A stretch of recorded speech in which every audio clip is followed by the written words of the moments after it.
Well,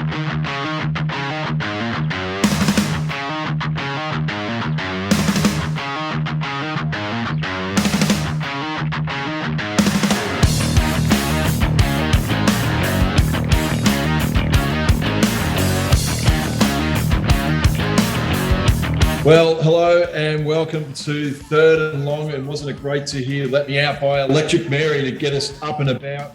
We're Australia's newest podcast series, providing you the 360-degree access, all areas to things NFL with an Aussie twist. Now, Third and Long is brought to you by Little Birdie TV and topsport.com.au. And I'll welcome in my fellow panellist in Paige Cardona. How you going, Paige? Corey, we're back again, mate. I tell you what, pretty amped up after an awesome week 2 of NFL. Plenty to get through today, and no doubt lots to look forward to for week 3. There is lots to look forward to, and welcome in MG Marco. How you going, mate? Good, Corey. Yourself? How did week 2 treat you? Plenty of highlights? Yes, I didn't wake up very early Monday morning to the Pittsburgh Steelers doing me no favours at all. But outside of that, no, there were lots of cracking games, and I know that we're going to pull them apart in detail, Marco. Yeah, it was good. It's a good weekend that you start on the Friday now, and we just finished up a couple of hours ago watching Green Bay return to form. So we've got plenty to dissect, and it's only 3 days away to get ready for the next game as well. And that's the great thing about it. How can you not love this time of year? And look, later on, we'll be joined by Toprope for all things betting NFL with their segment To the House. Don't know if he's got as big a head wobble as what he did last week, where he's pretty much undefeated with his tips. I don't think he was as good this week. But before we get to that, we'll head over to Paige. It's been a big week in football, and what's doing the rounds after a huge week 2 of the NFL season. Oh, boys, what a week in football. I get a feeling I'm going to say that a lot this year. But I tell you what, 3 games decided by a kicker in the dying seconds of the games. We had Washington win at home over the New York Giants. We had the Vikings lose at home to the Cardinals. And the Cowboys won it in a thriller to beat the Chargers. Marco, your thoughts on the game at Vikings? The Cardinals on the road, that game just was just back and forth all day, and had the opportunity to win it, and the kicker missed. Yeah, it might come back to haunt them as well now, going down 0-2 and gifting Arizona the 2-0. Yeah, it was only a chip shot too, Paige. It should have been eaten, so hopefully he's still on the team for next week. You might get the note in the locker. It was a regulation kick, wasn't it? And yeah. But Corey, the Cowboys kicked to win it. Not so regulation. That was from serious distance. It is amazing when you look at it. It's I suppose especially in the NFL, it's the quarterbacks that get they're the glitz and the glamour. But I tell you what, the one position on the ground I don't envy being, and it's being a kicker that you'd either be it's either hero to zero, and that was evidence on the weekend, I suppose, with the Cowboys the week before. No good, missing those field goals, I should say. And then to come on and kick a 56-yard field goal to win it with the game on the line was amazing. Over in for the Tampa Bay Bucks, well, they have shown no signs of a Super Bowl hangover. I'm particularly impressed by Rob Gronkowski. He's looking ageless for a guy who briefly retired in the 2018 season and then finished with an 8 for 90 receiving game with 2 touchdowns in week 2. Marco, what were your thoughts on the game? The Bucks, they just look so sharp still, don't they? Yeah, amazing what a pre-season does to you altogether. They haven't missed a beat. I know they probably haven't played a great many teams yet at the moment. But yeah, the Gronk, he's like a good racehorse. They're trying to put him out for a year, and he's come back with fresh legs. So yeah, Tampa Bay is stacked at the moment, aren't they? And they're up and running, and everyone just has to do their job. And at the moment, they're getting it done, but they've got a good test coming up this week. Corey, Tom Brady threw 5 touchdown passes in week 2. He said during the week that he would easily play till he was 50. What are your thoughts on that? If there's one thing in life I think we've all learnt not to do is doubt what Tom Brady says. And if he says he's going to play to 50, I wouldn't write him off. Will he do it? I don't know. But I think the Bucks, I think that game on the weekend was either the 8th or 9th game in a row where they put up more than 30 points. And I think the last two teams to do that, surprise, surprise, were the New England Patriots, I think in 2007 and 2010. So they're on a tear. And as Marco said, it's amazing what you do with a good preseason.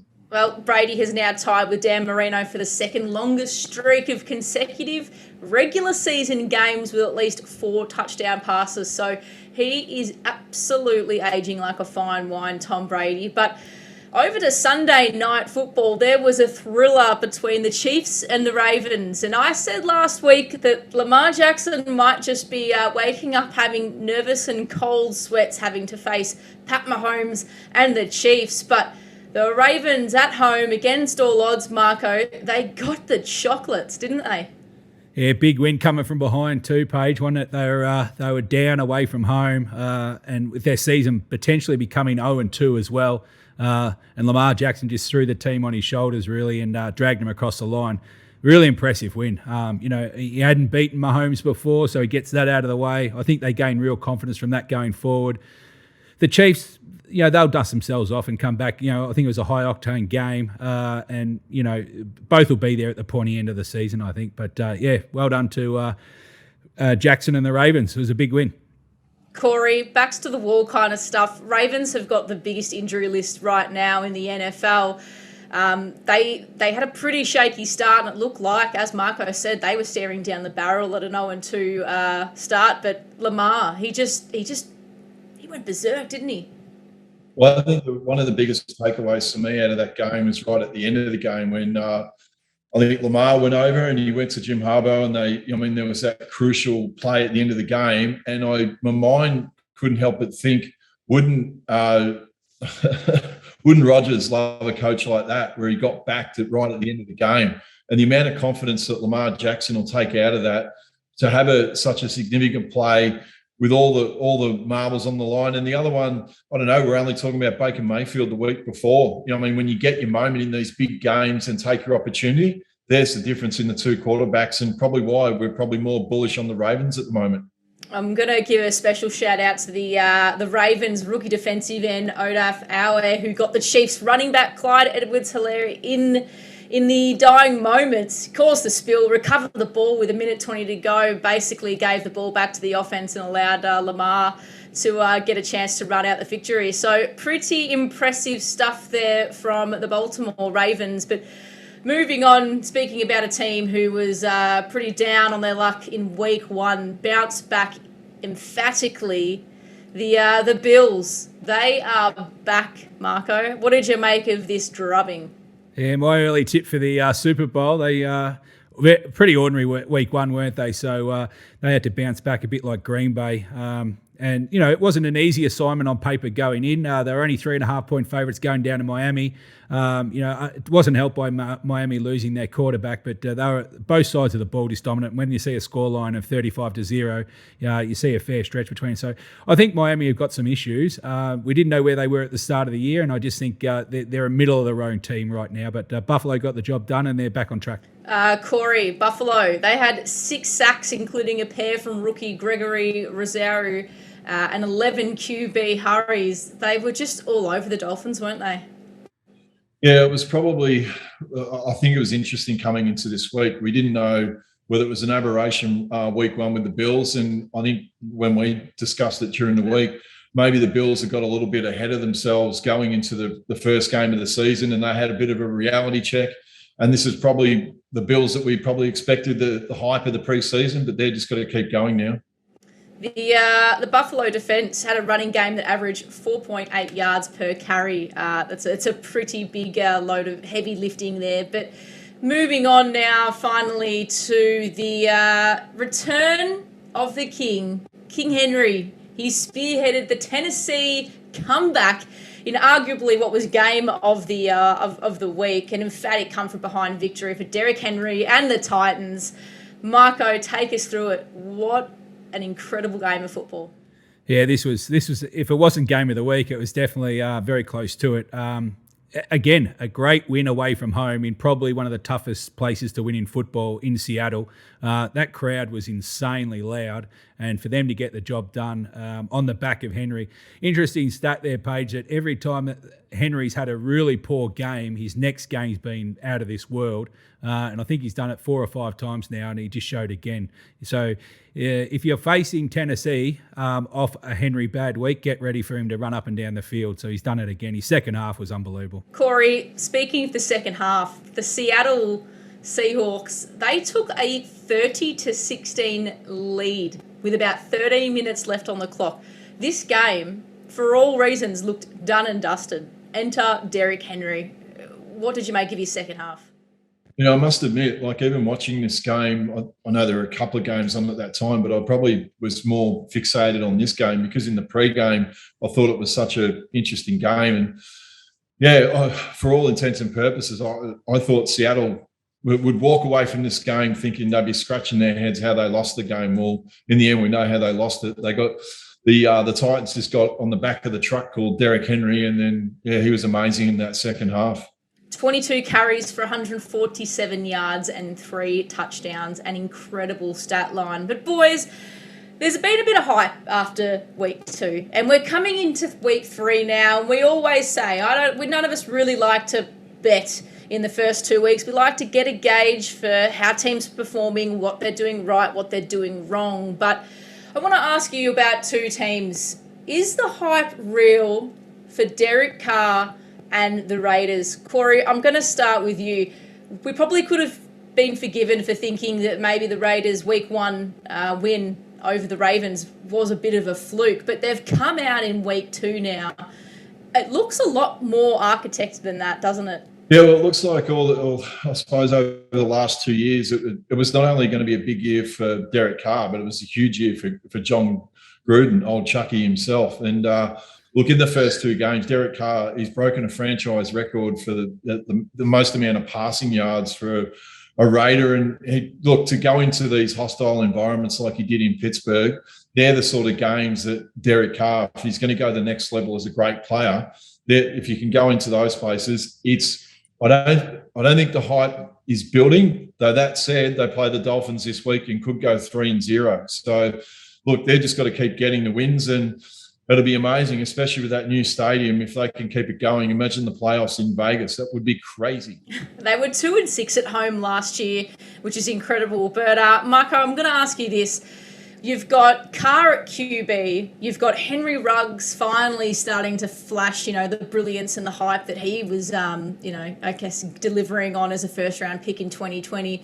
You've got one of the best tight ends in the league in Darren Waller. You've got Brian Edwards, Hunter Renfrew, and Foster Murillo, who are all instrumental in that Raiders team. They all of a sudden have a lot of weapons, don't they? Yeah, they do. I don't think their offense is necessarily the question mark. I don't think there's a doubt there. As long as Carr looks after the ball, I think they'll always put up plenty of points, the Raiders. And, I've been more impressed with their defense early. I think they're getting good pass rushing in. It was a good win against Pittsburgh. The hype for this team will continue for at least one more week because at home they won't be dropping it to the Dolphins this week.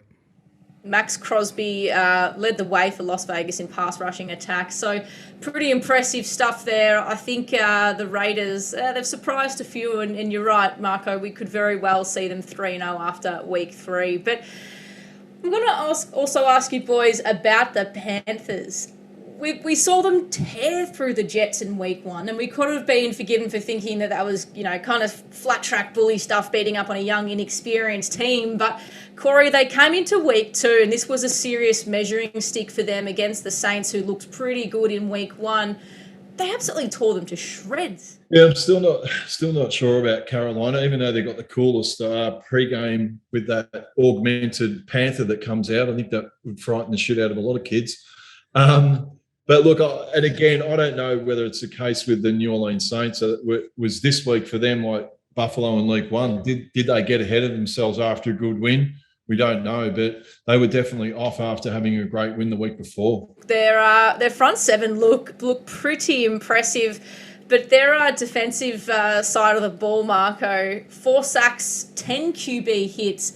They made Jameis Winston look second-rate this week, didn't they? We've kind of seen the best and the worst now of Winston, and they looked pretty good on D. Yeah, Paige, I agree with Corey. I think I think it's more about the Saints being up and down more than the Panthers at this stage, and I don't think we'll really learn much more going into week 3 against Houston, who have got quarterback issues. So I just think right now, you ride the wave on the Panthers. I think they've got a good solid team. I'm not sure how good they are, and it's more about their opposition that they're winning at the moment. But no complaints on the Panthers either side of the ball at the moment.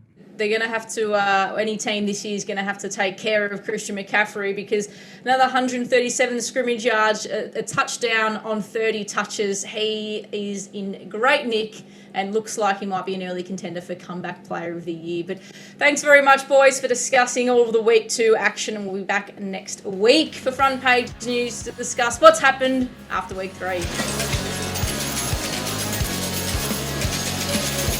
Welcome back, guys. Now it's time for the segment To The House. It's brought to you by topsport.com.au. It's family owned and operated for 35 years. Bet with a bookie you can trust. Bet with topsport.com.au. It's time now to bring in our man, Nick Toprope Tedeschi. He's fresh off a 5-0 start week 1, and he's backed that up with a solid 3 out of 6 this week. Toprope, how are you? Yeah, up and about. We're into the NFL season now. 2 weeks down, we've got the rhythm rolling. It's thoroughly enjoyable, MG. Just as delightful as you're looking back there, though, great man. It's haven't quite got the pizzazz of OB in the bow tie from Brownlow nights sitting in front of the bar there. Yeah, we're dressing down a bit. Couldn't find the tux. Toprope being in lockdown and everything like that. So just a casual NFL look today. Perfect. Well, NFL is a morning game over here, so roll out of bed and rock and roll. Luckily, unlike most of the early viewing, got pants on for this one, so that's something. Very good. All right. Well, before we get into reviewing the 7 games, we've got the TV games we'll go through with Toprope. We'll just quickly put up the graphic for the bookie wrap for week 2, so everybody can just see where we're at. This week, week 2, there was 11 favourites compared to only, what did we have, 7 last week, didn't we? We had 7 line covers, and it was an even split on the totals, 8 out of 16. So there you can see the season wrap. We're only early into it, but favourites made a bit of a comeback this week, which was good. Onto the graphic for week 2 To The House with Toprope. His 6 selections last week. You can see there up on the screen. He went 3 out of 3. Some close beats there, Toprope. How did we find them? We kicked off well with the Giants. Miami was no good. Just lost the total there in the Rams-Indy game. That was disgusting. That was absolutely one of the more disgusting losses if you've seen that one. What do we have? We had 10-6 at halftime. So looking pretty good there. And then just some of the absolutely ridiculous touchdowns and 2-point conversions, lobbing that, the defensive fumble return off the botched punt was next level. So leave me out of that. I still think we're on the right side of it. Lost the bet, but we're on the right side. So sounds like an early contender for a bad beat there in the bad beat file there, Toprope. It might be an early contender, but the way things historically go, MG, it won't be a thin folder and won't be the last bad beat. So. No, there's too many games to cover this year. I'm sure as the year goes on, we'll find plenty. The easiest watch of the weekend, I thought, was the main game where everybody chips in on the our Tuesday morning game, the Green Bay Detroit. I think they got over the total pretty much in the third quarter there, Toprope. That was the easiest watch for the week.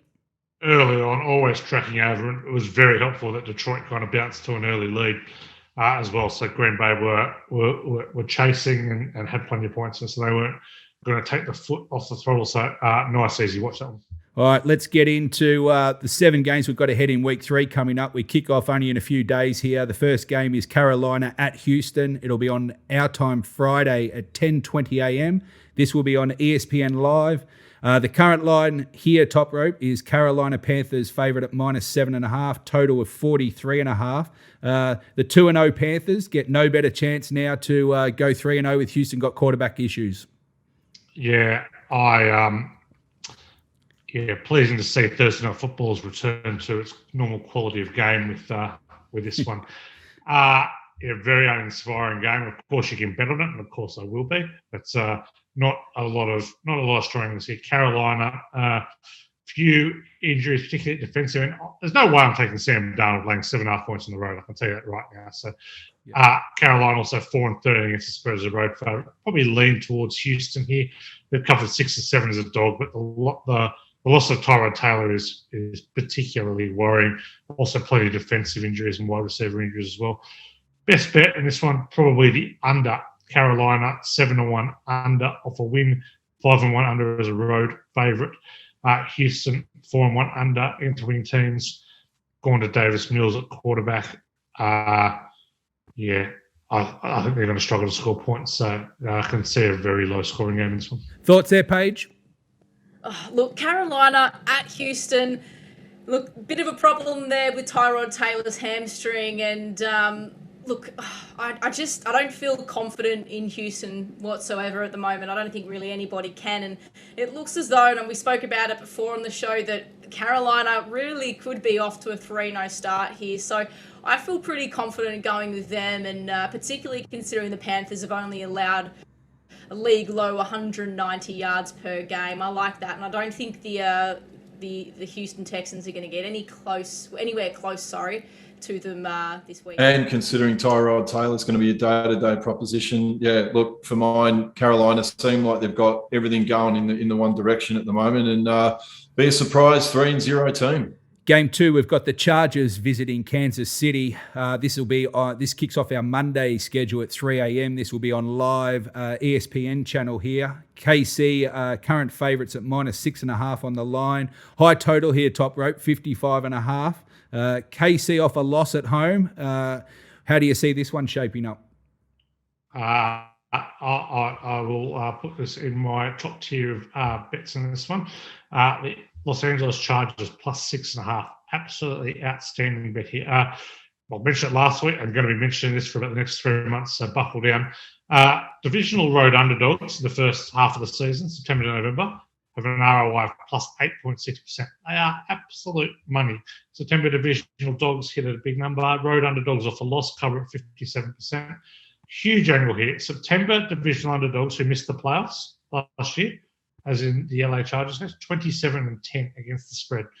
Chargers covered 8 of 11 on the road, 38-15 against the number as a road dog. Kansas City, 2 of their last 12 as a favourite, 1 of their last 7 at home. I am backing the Chargers, and I am backing them big. Geez, going again. So is Pat Mahomes not lost a game in September? Is that a true stat? He lost last week. He lost last week. He's lost one. There's one. I think it might be his first loss. But look, I'm not saying the Chargers are going to win the game, but I think the +6.5 is money. Thoughts on this game, Paige? Oh, divisional rivals, both staring at a 1-1 start. Chiefs almost unlucky not to be 2-0 here, and on the flip side, they're equally as lucky not to be 0-2. So it's going to be a pretty interesting game, this one. Corey, how do you see this one playing out? No, I think Kansas will get their act together, even though it was pretty funny in the preseason Page. I don't know if you remember back, Patrick Mahomes was nearly talking about going undefeated, a bit like how you talk about the Bucks, by the way. So look, but no, I think they were exposed a little bit in week 2 by the Ravens. Obviously, it was a great game, but I'm predicting that Kansas will get their act together and they'll start to roll home. Yeah, defense tightens up in a shootout, I reckon. Next match is New Orleans visit New England here, also a 3 a.m. game. This will be shown on 7 Mate in Australia.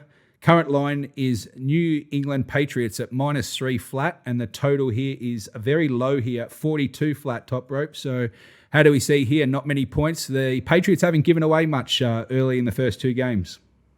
No, they haven't, but they have already played Miami and the New York Jets, so not a huge amount to go off there.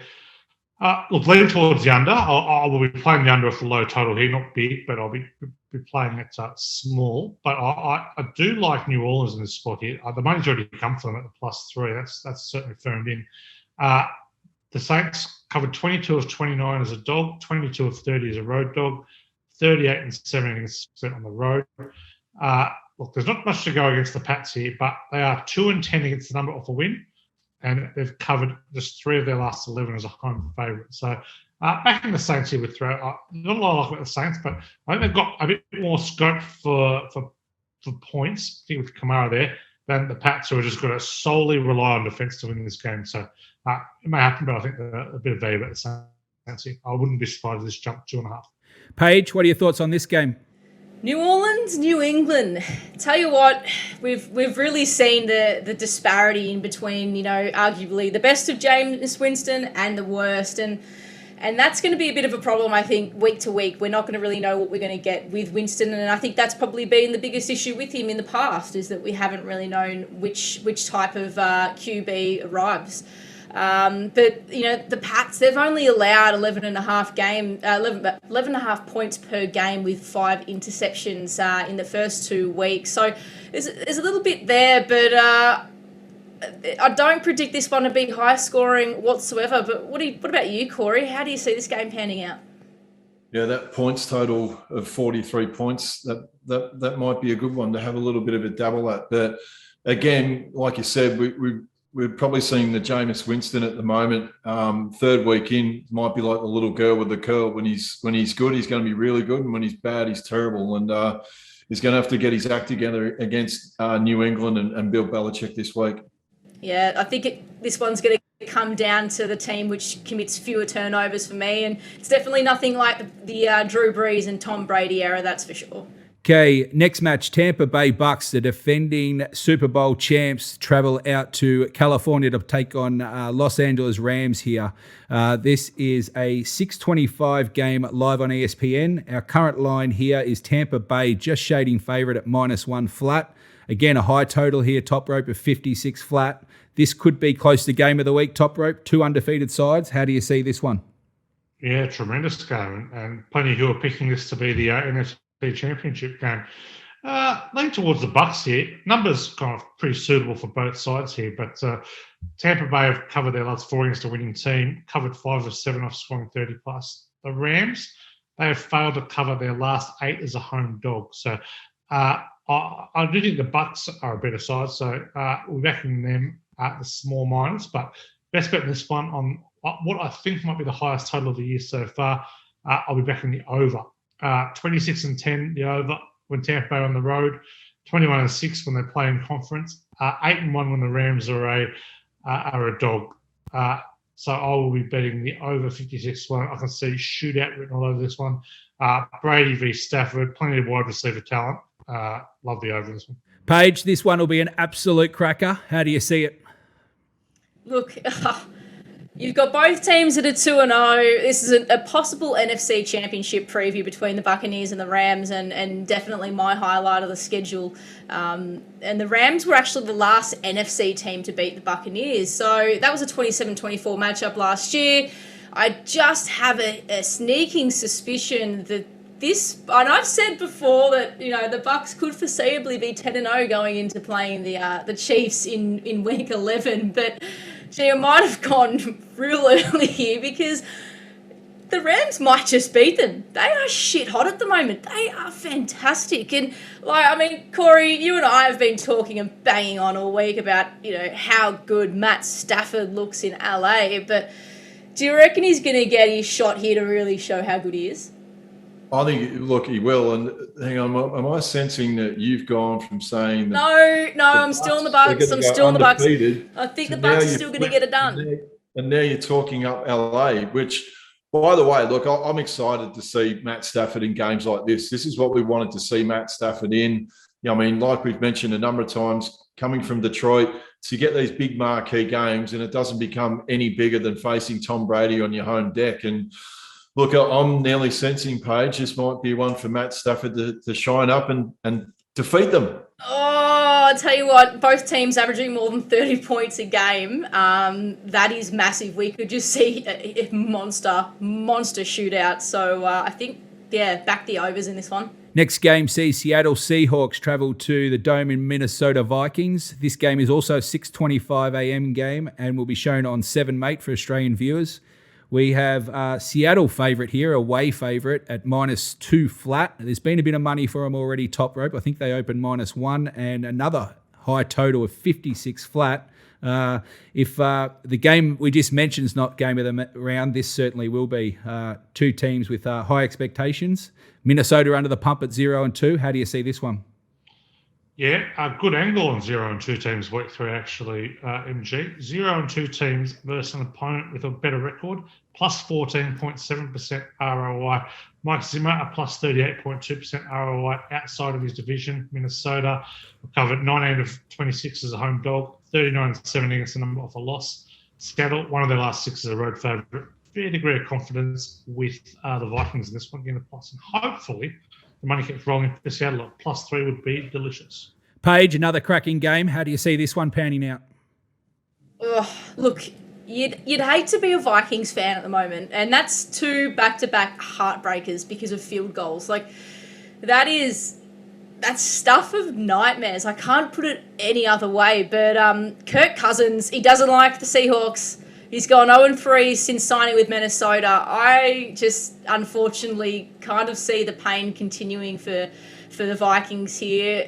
The Seahawks would be absolutely filthy about losing at home and in front of the 13th man. That noise, it's borderline unforgivable to allow, what happened on their home deck last week against the Titans. They will be filthy about that, and certainly I'm predicting a bit of a bounce back. But Corey, your thoughts? Well, really, the Seahawks, in order to keep up in that NFC West division, they've really got to pull their finger out and get going, even though they have fallen to the bottom now. I know it's only after 2 weeks, and it sounds worse than what it is. But really, if you're going to keep up the pace in that division, they've really got to go to Minnesota and get a win. Okay, our second last match that we're covering here. I tell you what, they keep coming, Toprope. This game is a cracker as well. We've got Green Bay travelling to California this time to take on San Francisco 49ers. The 49ers are pretty solid favourite here at -3.5. Mid-range total, 49 back down to 48 flat. Green Bay bounced back very hard last week, and San Francisco are rolling early. Which way do you see this game in San Fran? Got no idea how this number is 3.5. This strikes me as a flat 3 game the entire way around. The Niners have covered 5 of their last 26 as a home favourite. That is an obscenely bad record. Covers 2 of their last 8 at home. The Packers, I had kind of preseason as one of the top tier NFC teams. I backed both these teams to win at all, win the NFC. I think it's a cracking game. Have to have something on the +3.5.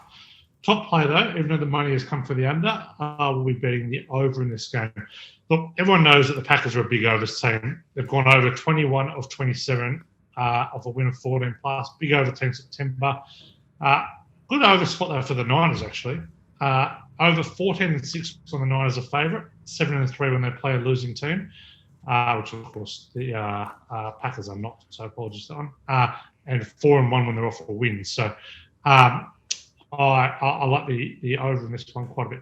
Paige, you'll be looking forward to this one. How do you see your team, the 49ers? Oh, come on. Red and gold until we're dead and cold. Look, I'm absolutely predicting here the Green Bay Packers to be literally sent packing. They are going to get an absolute football lesson this week. Let me tell you that. They struggled in the first half against Detroit. They were rinsed in week 1 by the Saints, and they're coming up against a very watertight defense that has been pretty solid in the opening 2 weeks. But I know the Packers won at San Francisco last year. I get that. But we were absolutely ravaged by injuries, okay? That was not a fair fight. So now everyone's back on deck. Jimmy G's getting QB sneaks. I mean, come on. This is just... We haven't seen this from the San Francisco 49ers before, but they're 2-0, the 49ers, and Corey, I reckon we're going 3-0 this week. Yeah, I reckon you're right. It just seems like at the moment San Francisco are putting all the pieces they're putting together. They got a lot of their good players back, and they're injury-free at the moment. Jimmy G, well, if even in these big games, we just got to get him to keep his head, and especially on a big stage of Sunday night football, can he expose the Packers defence? Well, all will be found out. And I think your San Francisco 49ers will end up being 3-0. Okay, the Monday night game in America, which you'll be seeing at Tuesday our time at 10:15 live on ESPN. We've got a divisional game here. Cracking rivalry. Philadelphia Eagles v Dallas Cowboys. The Cowboys at home, -4 flat favourite, and the total is 51.5. Top rope, both teams 1-1. Dallas slightly the better here? No, I don't think so. Again, another game, I'm surprised at the line. Look, divisional road underdogs, September to November. No to repeat the number. Huge angle. September divisional dogs who missed the playoffs. Philadelphia, tick. Philadelphia covered 6 of 8 for non-cover. But some numbers here that will show what a public team or what typically the Cowboys are is a bad bet. They have 22-47 against the spread as a home favourite. Covered just 1 of their last 8 as a favourite. 2 of their last 7 off a win. Mike McCarthy, 0-5 against the spread as a home favourite last year. So I will be on Philadelphia. Look, they've had some pretty big injuries, including Brandon Graham. But look, the Cowboys have got plenty of injuries themselves, particularly to their defensive line. Lawrence, Gregory out, a few more defensive linemen are questionable this week. So pass rush isn't going to be there. Can see Hurts having a decent game here. I'll be taking the plus. Fierce rivalry coming up for Tuesday morning football. Paige, how do you see this one panning out? What a cracker. This is a legit, thank you very much to the powers that be that have put this game together for us for Tuesday morning consumption. This is going to be awesome. Cowboys, they've played in 2 thrillers. We said that earlier in the show in the last 2 weeks, and I don't think week 3 is going to be any different. The Eagles have lost their last 3 road games, really, at Jerry's World. So I think that trend might continue. I'm really on the Cowboys again this week, and they're just sort of starting to get it together. They're, again, unlucky in week 1. Got it done in week 2, only just. But Corey, what are you thinking about this game? Yeah, I'm picking the Cowboys. It seems like with these rivalry games, and it's backed up by that little stat that you said with the Eagles, they've lost the last 3 road games in Dallas, and it just seems like when they always play these 2 games, Philly always seem to have the better of Dallas when they play Dallas at home. And I don't know, I think even last week with Zeke being able to run the ball a little bit more, yeah, the Cowboys are probably a tad lucky with a couple of calls that went their way, but they were good enough to go on the road and do it. And this one will be a cracker next Tuesday. Looking forward to Eli and Peyton once again. Yeah, they were awesome. It's always expect the unexpected with these 2 teams, and Jalen Hurts may be the difference, but I'm going to back Dak and his wideouts to get the job done. Okay, thanks, guys. That's a wrap of the 7 games that we've got on TV this week. Just a reminder, if you want to get all things NFL punting, get along to Little Birdie Pod. Check out the To The House in the Little Birdie shop to get top ropes. You can get them for $22 a week or the whole season for $344. All things NFL betting, get to Little Birdie Pod for top ropes To The House segment. Okay, guys, just time to check out TopSport's updated Super Bowl odds now. We're only week 2 in. We'll just have a quick rundown here and get some thoughts from the master top rope. So we've got the Bucks currently at $5.90. I've just taken slight favourites over the Chiefs now at $6. The Bills are solid after their win at $10. The Rams looking good at $11. 49ers join them at $11. The Browns into $13 after their win. The Ravens and the Packers bring up 14 and 15. Top rope, you got any early any changes, or are you happy with the way the Super Bowl's going? What about the new favourites, the Tampa Bay Bucks? Yeah, look, they've been highly impressive. Brady's got 9 touchdowns in 2 games. They're absolutely rolling. The defence is rolling. Look, they haven't had the toughest draw to start the season, but it hasn't been a couple of cakewalks either. They'd open with the Cowboys who put up a game, and Falcons we went to a couple of pick sixes late. Look, I think the Chiefs are starting to present as a bit more value on the out to $6 there. Don't hate the Bucks at $5.90. Who I do hate is the Bills and Rams at $10.11. I think they're both way too short for where they're at. Niners have certainly trimmed up, and I think deservedly so. question marks over another hefty injury toll, which is going to play out while you're there. Looking at the board, I like Baltimore pre-season. Still like Baltimore. I thought Baltimore were pretty good against Kansas City. I know they got the win and there's a bit of luck there, but I just think their style of play kind of lends itself to some matchup problems for other teams. I can see them having a big win here, and I come the cold of January, I think Lamar's running game is really going to be effective as well. So I still think they're the day at $14. Yeah, the beauty about the Super Bowl top rope is it's very hard to, it's very open most years. It's very hard to have too many dominant favourites. And even when someone is dominating as years have gone by, the value seems to hold up going into the playoffs. Can you see someone, even if they go on a bit of a run and maybe win, 13, 14 games this year, do you still think it'll pretty much be $4.55 the field heading into, January? I'd be surprised. The great thing about the NFL, unlike the NBA or Major League Baseball or the NHL, is you're one and done. You can be the best team. You can be 13-3, 14-2, or whatever. Some great things have been out. Patriots 16-0 lost the Super Bowl. So I would be stunned to see a team kind of shorter than kind of $4 being the playoffs. I'm not saying it'll be the Bucks or the Chiefs, but I don't think we're going to see too many shorter than that. Okay, there we have it. All right, so the next segment we're just going to move on to now is the betting part of where we put a panelist to the sword, I guess.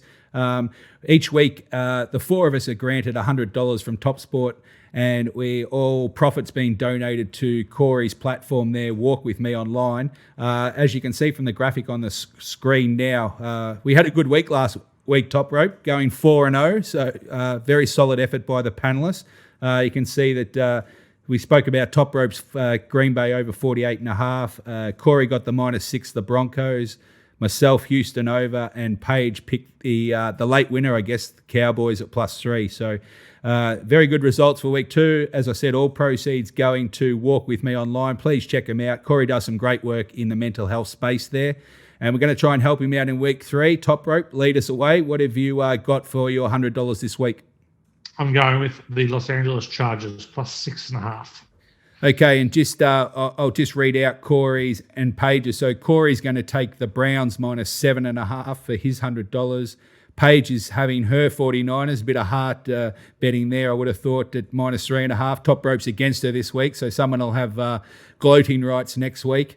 And my $100 is going to go on Tampa Bay Bucks at the -1 flat. So anyone who following, we got off to a pretty reasonable start. Week 1, 2-2, 4-0 week 2. So hopefully we can carry that forward to week 3. And boys, we've got some Super Bowl tickets to give away to our Super Bowl party at the end of the season, thanks to the guys at Third and Long TV. We got a winner this week. Jonathan Tonner got closest to the margin between Washington and New York. That was an absolute belter. So this week, make sure you jump on our Twitter page, reply to the tweet. We're going to put it out Thursday night asking you who's going to win out of Carolina at Houston. Make sure you give us your tip, the margin, and tag 2 mates to be in the running to win 2 tickets for you and a friend to come to our exclusive Super Bowl party at the end of the year. We'll see you then. Thanks, Paige. Well, I hope you enjoyed another show in the can. Thanks to our Third and Long crew.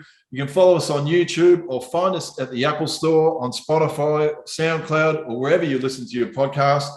Remember, all the socials at Little Birdie TV on Twitter and Instagram. And remember, for all your action can be found at topsport.com.au. And invest wisely, punters, and enjoy week 3.